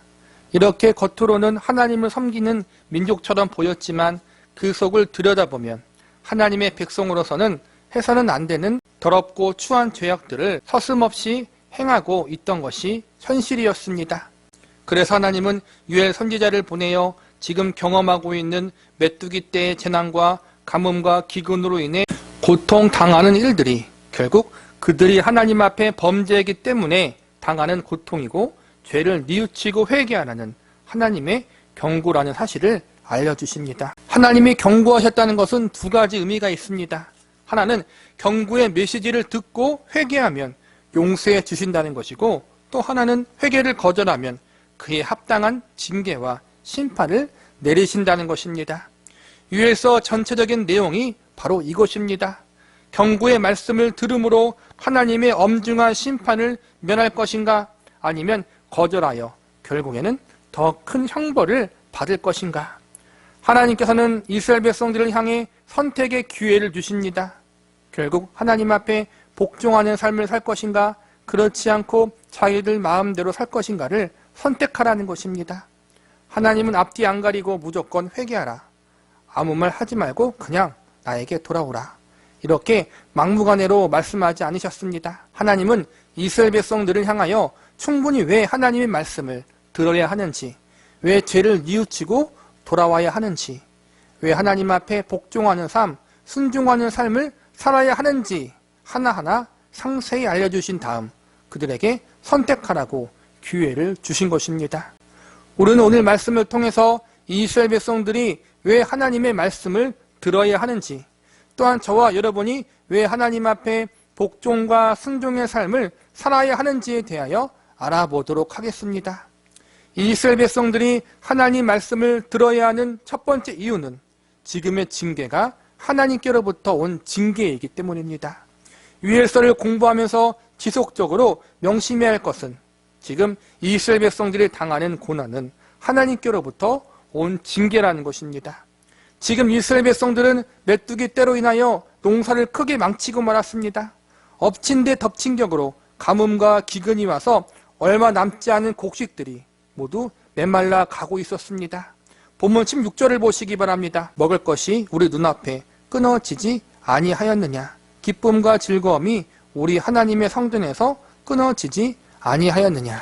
여기서 보니까 먹을 것이 끊어졌고 17절에 보면 창고와 곳간이 비었다고 나왔습니다. 먹을 것이 끊어졌다는 것과 창고와 곳간이 비었다는 것은 지금 사람들이 굶주려 있다는 것입니다. 메뚜기 떼가 나타나서 밭에서 자라는 곡식을 먹었기 때문에 한 해 농사를 망쳤을 것입니다. 한 해 농사가 실패했으니 한 해 동안 거둘 수 있는 양식이 부족하게 될 것입니다. 그래도 작년에 거두어 놓은 곡식이 창고에 남아있다면 다시 새롭게 씨를 뿌려 농사를 지을 수 있습니다. 곡간에 저장해 놓은 양식을 먹으며 새롭게 파종한 곡식이 자라나기를 기다리면 되는 것입니다. 그런데 새롭게 씨를 뿌리고 파종한 다음 어떠한 일이 벌어집니까? 이어지는 17절을 보시기 바랍니다. 씨가 흙덩이 아래에서 썩어졌고 창고가 비었고 곡간이 무너졌으니 이는 곡식이 시들었음이로다. 겨우 곡간에 저장해 놓은 곡식으로 힘들게 버티면서 새롭게 농사를 시작했는데 가뭄이 왔습니다. 비가 오지 않아 땅이 굳어져 버렸고 뿌려놓은 씨들이 모두 썩어서 죽어나가고 있습니다.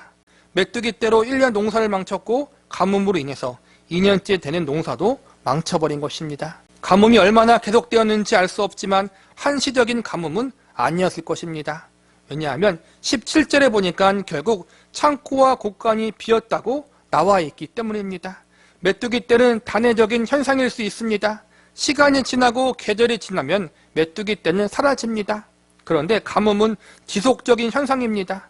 그러니까 지금 이스라엘 백성들이 경험하고 있는 굶주림과 여러 고난들이 결코 갑자기 하루아침에 벌어진 일들이 아니라는 것입니다.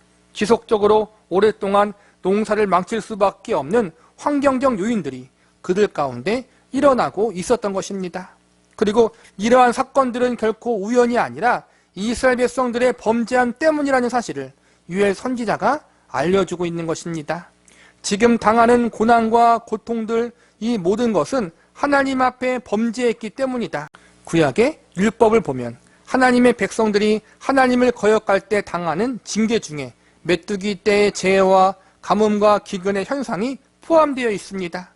모든 자연적 현상이나 재해들을 범죄로 인한 징계로 볼 수 없지만 적어도 믿음의 공동체요 하나님의 택함을 받은 이스라엘 민족에게 있어서 가뭄과 기근이 하나님이 내리신 징계적 의미를 부여할 수 있습니다. 무엇보다 하나님이 보내신 선지자가 직접 이 가뭄과 기근의 원인과 이유를 밝히고 있기 때문에 지금 이스라엘 백성들이 경험하는 이 고난과 환난은 분명 하나님의 징계였습니다. 징계를 내리신다는 것은 단순히 잘못했으니 그에 상응하는 벌을 주는 차원이 아닙니다. 징계를 내리신다는 것은 어서 빨리 잘못을 깨닫고 뉘우치게 하려는 목적이 있습니다. 더 크게 혼나기 전에, 더 세게 맞기 전에 어서 빨리 돌이키라는 것입니다. 그래서 하나님의 징계는 언제나 단계가 있습니다. 낮은 강도의 징계에서부터 시작해서 깨닫지 못하고 회개하지 않으면 조금 더 높은 강도의 징계를 내리십니다. 오늘 본문에 나오는 이스라엘 백성들도 마찬가지입니다. 처음 하나님은 메뚜기의 징계를 내리십니다. 메뚜기의 징계는 한시적입니다. 길어봤자 수개월입니다. 이스라엘 백성들은 보리와 밀을 주식으로 먹었습니다. 보리와 밀은 서로 파종하고 수확하는 시기가 다릅니다. 메뚜기 떼의 피해를 보는 것은 보리나 밀 중 하나입니다. 하나님께서 이스라엘 백성들에게 징계를 내리실 때 처음에는 이처럼 약한 강도로 내리셨습니다. 비록 메뚜기 떼의 피해를 보았지만 그래도 아직까지 먹고 살아갈 수 있는 길은 열어놓으신 것입니다. 그런데 이 메뚜기 떼의 징계를 받고도 깨닫지 못하고 회개하지 않자 하나님은 이보다 더 강도가 강한 징계를 내리십니다. 그것이 바로 가뭄과 기근입니다. 가뭄과 기근은 계절이나 시기를 가리지 않고 아주 오랫동안 지속될 수 있는 재해입니다. 비가 오지 않으니 씨를 뿌릴 수도 없고 열매를 거둘 수도 없습니다. 곡식을 파종하거나 수확할 수도 없는 날이 오래 지속되다 보니 창고에 모아두었던 곡식들도 곡간에 저장해 놓았던 양식들이 모두 바닥나고 맙니다. 본문 18절을 보시기 바랍니다. 가축이 울부짖고 소떼가 설어나니 이는 꼴이 없음이라 양떼도 피곤하도다. 가뭄이 지속되다 보니 이제 가축들도 소떼와 양떼도 모두 죽어나가게 된다고 경고하고 있습니다. 20절에 보니까 들짐승도 힘들어한다고 나와 있습니다. 이스라엘 지방의 가축들은 가뭄도 잘 견뎌냅니다. 들짐승들은 더더욱 가뭄을 잘 이겨낼 수 있습니다. 워낙 이스라엘 땅이 건조하기 때문에 강수량도 부족하여 메마른 가시덤불이나 굳어있는 땅바닥에서 풀뿌리라도 있으면 생명을 유지해 나갈 수 있습니다. 그런데 그렇게 생명력이 강한 들짐승조차도 심한 가뭄에 죽어나가고 있습니다. 그만큼 가뭄이 심했고 오랫동안 지속되었다는 것입니다. 하나님은 언제나 죄인들에게 기회를 주십니다. 회개할 기회, 죄를 뉘우칠 기회, 하나님께 돌아올 수 있는 기회를 허락하여 주십니다. 한두 번 주시고 끝나는 것이 아니라 아주 많이 기회를 주십니다. 문제는 그렇게 하나님이 많은 기회를 주셔도 죄인들이 깨닫지 못하고 마음을 완악하게 한다는 것입니다. 들짐승조차도 죽어나가는 심한 가뭄과 기근 때문에 고통당하는 이스라엘 백성들, 그러나 그럼에도 불구하고 회개하지 않은 완악한 백성들, 이들의 강팍함이 우리의 강팍함이 되지 않기를 기도합니다. 이스라엘 백성들이 하나님의 말씀을 들어야 하는 두 번째 이유는 앞으로 오는 심판도 하나님께로부터 오는 심판이기 때문입니다. 하나님은 유엘 선지자를 비롯해 여러 하나님의 사람들을 보내어 지금 그들이 겪고 있는 이 고난과 고통이 하나님을 떠난 죄악 때문이라는 사실을 알려주었습니다. 지금 그들이 당하는 고통이 자신들의 죄악 때문이라는 사실을 알았으면 하루라도 빨리 하나님 앞에 돌아와 회개해야 합니다. 그것이 살 길입니다. 본문 13절과 14절을 보시기 바랍니다. 제사장들아 너희는 굵은 배로 동이고 슬피 울지어다. 제단에 수종 드는 자들아 너희는 울지어다. 내 하나님께 수종 드는 자들아 너희는 와서 굵은 배의 옷을 입고 밤이 새도록 누울지어다. 이는 소제와 전제를 너희 하나님의 성전에 드리지 못함이로다. 너희는 금시기를 정하고 성회를 소집하여 장로들과 이 땅의 모든 주민들을 너희 하나님 여호와의 성전으로 모으고 여호와께 부르짖을지어다. 하나님은 유엘 선지자를 통해서 이스라엘 백성들이 어서 회개하기를 촉구하십니다. 굵은 베옷을 입고 밤새도록 하나님 앞에 엎드려 간구하라고 말씀합니다. 금식하고 사람들을 모아서 하나님 앞에 기도하고 회개케 하라고 가르칩니다. 이렇게 하나님께서 회개할 기회, 돌이킬 수 있는 기회를 주셨습니다. 회개의 기회를 주신 것은 회개하면 용서해 주신다는 것입니다. 다시 회복시켜 주신다는 것입니다. 성경에서 악인들의 멸망을 하나님이 기뻐하지 않으신다고 하셨습니다. 악인이 잘못을 뉘우치고 회개하는 것을 하나님이 기뻐하신다고 말씀하셨습니다. 악인도 그러한데 하물며 택함받은 하나님의 백성들이 죄에서 돌이켜 회개하는 것을 하나님이 얼마나 더 원하고 기대하고 계시겠습니까? 그런데 이러한 하나님의 마음과 기대를 외면하고 오히려 더욱 범죄하고 이방 신들을 찾아 자신들의 문제를 해결받으려고 했습니다. 하나님은 이러한 이스라엘 백성들에게 최후 경고를 내리십니다. 본문 15절을 보시기 바랍니다. 슬프다 그날이여 여호와의 날이 가까웠나니 곧 멸망같이 전능자에게로부터 이르리로다. 더 이상 말을 안 들으면 계속해서 회개를 거부하면 이제는 아예 멸망시켜 버리신다고 경고하고 있습니다. 이방인들을 징계의 도구로 사용해서 이스라엘 백성들을 심판하신다는 것입니다. 하나님 백성들에게 가장 큰 저주와 심판은 약속의 땅에서 쫓겨나는 것입니다. 그들이 지금 거하고 있는 가나안 땅은 하나님이 주신 약속의 땅입니다. 약속의 땅에 거주하고 있다는 사실 하나만으로 이스라엘 백성들에게는 큰 축복이요, 이것이 하나님이 그들과 함께한다는 가장 큰 증거였습니다. 그런데 이방인들에 의해서 나라가 멸망당하고 이 약속의 땅 가나안 땅에서 쫓겨난다면 하나님이 그들을 저주하고 버리신다라는 의미와도 같았습니다. 하나님께서 이러한 큰 징계의 심판을 내리시기 전에 약속의 땅에서 쫓겨나는 징계를 받기 전에 더 이상 그만 죄를 지으라는 하나님의 최후 경고의 말씀에 이스라엘 백성들은 귀를 기울여야 했습니다. 하나님은 죄인들에게 돌이킬 수 있는 기회를 많이 주시지만 영원히 주시는 것은 아닙니다. 성경에서 지금 이 시간 은혜 받을 때라고 가르칩니다. 지금 이 시간이 하나님 앞에 회개할 시간이요 용서받을 수 있는 시간이라는 것입니다. 죄인들을 향한 은혜의 시간이 영원한 것이 아닙니다. 하나님이 기회를 주실 때, 하나님이 은혜를 베푸실 때 우리는 하루라도 빨리 하나님 말씀에 응답하는 자리, 회개하는 자리, 죄에서 돌이키는 자리로 가야 합니다. 지금 이 시간이 하나님이 주신 은혜의 시간들입니다.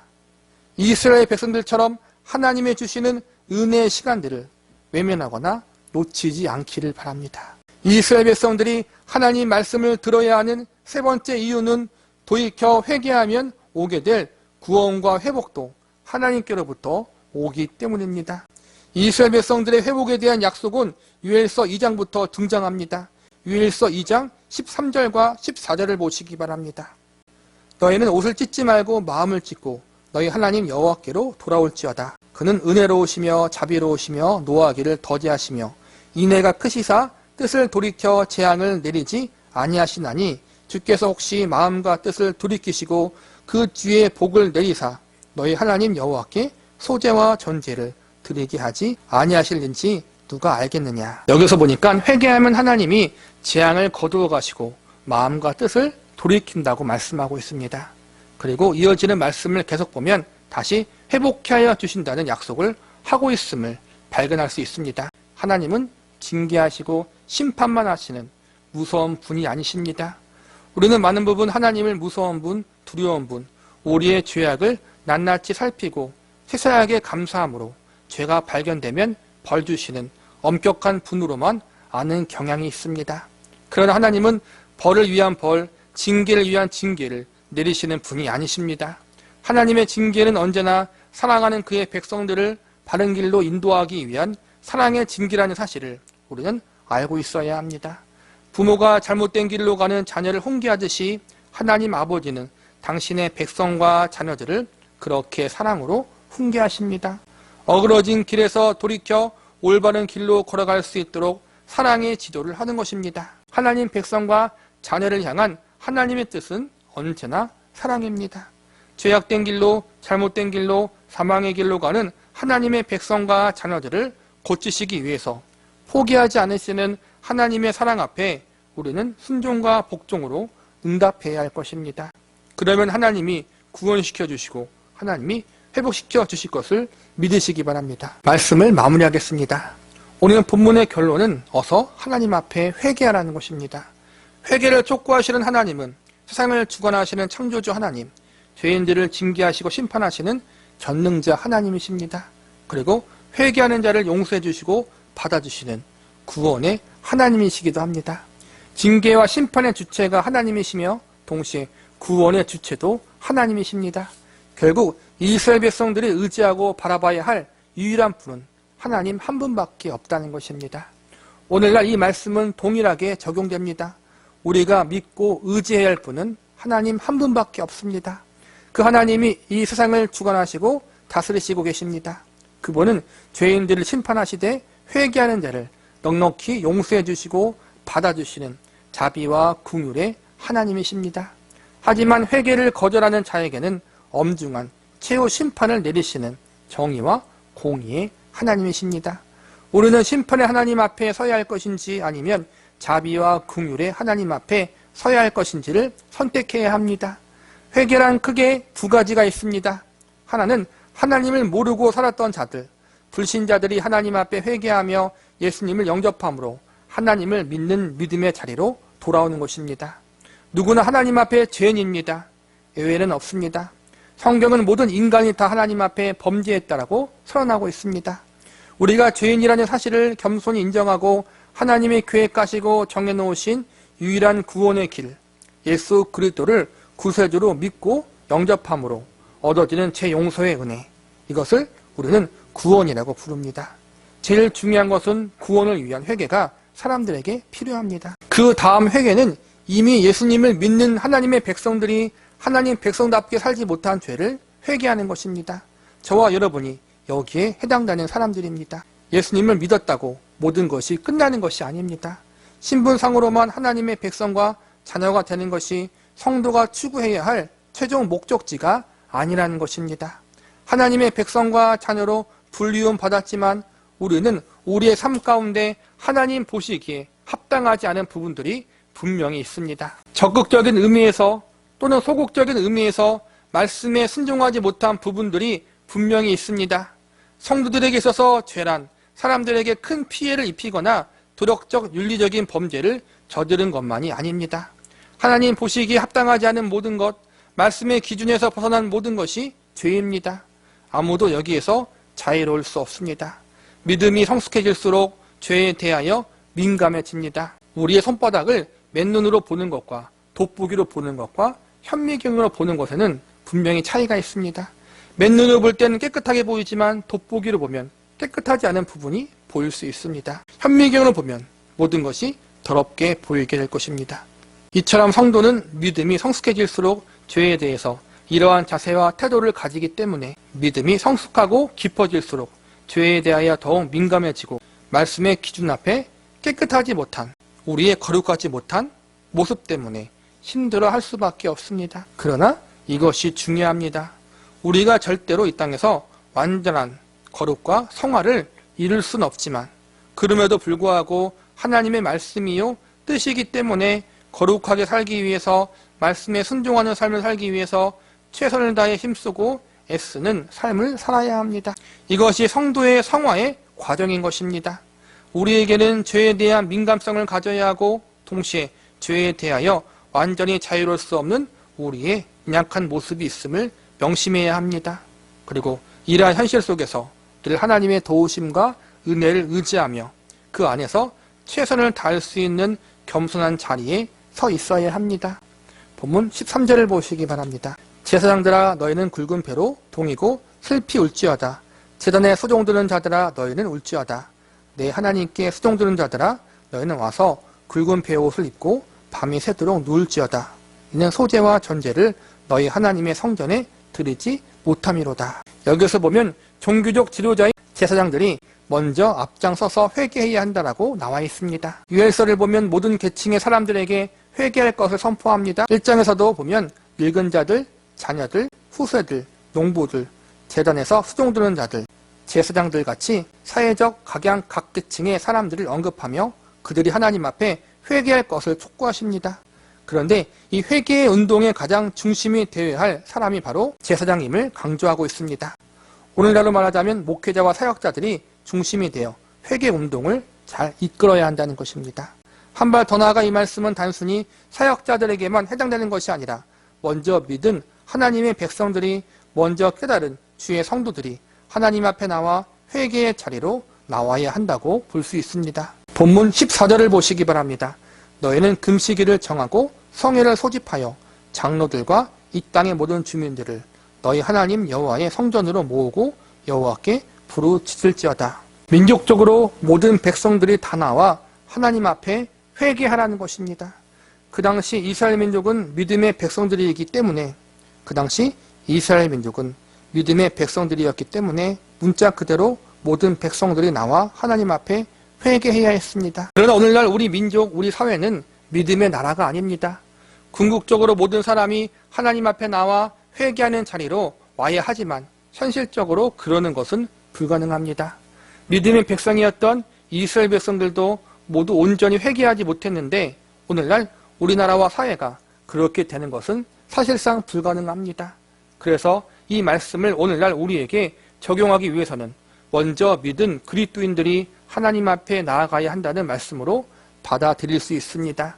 모든 사람들이 다 회개하면 좋겠지만 그것이 안 될 경우 먼저 믿은 성도들이 대표자가 되어 중재자가 되어 하나님 앞에 민족의 죄, 이 시대, 이 사회의 죄, 우리 공동체의 잘못을 짊어지고 나와서 회개할 수 있어야 합니다.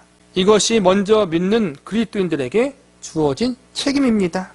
우리가 믿는 하나님, 우리가 섬기는 하나님이 우리뿐만 아니라 모든 인류와 역사를 주관하시는 분이십니다. 모든 인생들의 생사화복을 주관하시는 분이십니다. 그분이 만왕의 왕이요 주인이십니다. 그 하나님께서 징계와 심판을 내리시기도 하시고 용서와 구원과 회복을 베풀어 주시기도 합니다. 모든 것이 하나님의 손에 달려 있습니다. 우리는 이 사실을 알고 있고 믿는 사람들입니다. 그래서 이 사실을 믿는 우리들이 먼저 하나님 앞에 나아가야 합니다. 시편 86편 5절과 7절에 보면 이러한 말씀이 있습니다. 주는 선하사 사죄하기를 즐거워하시며 주께 부르짖는 자에게 인자하심이 후하심이니이다. 여호와여 나의 기도에 귀를 기울이시고 내가 간구하는 소리를 들으소서. 나의 환난 날에 내가 주께 부르짖으리니 주께서 내게 응답하시리이다. 여기서 보면 하나님은 선하시며 용서하기를 즐거워하시며 부르짖고 기도하는 자에게 응답하신다라고 나와 있습니다. 무엇보다 환난 날에 부르짖으면 응답하신다고 말씀하고 있습니다. 먼저 깨달은 사람이 회개하고 먼저 깨달은 사람이 순종해야 합니다.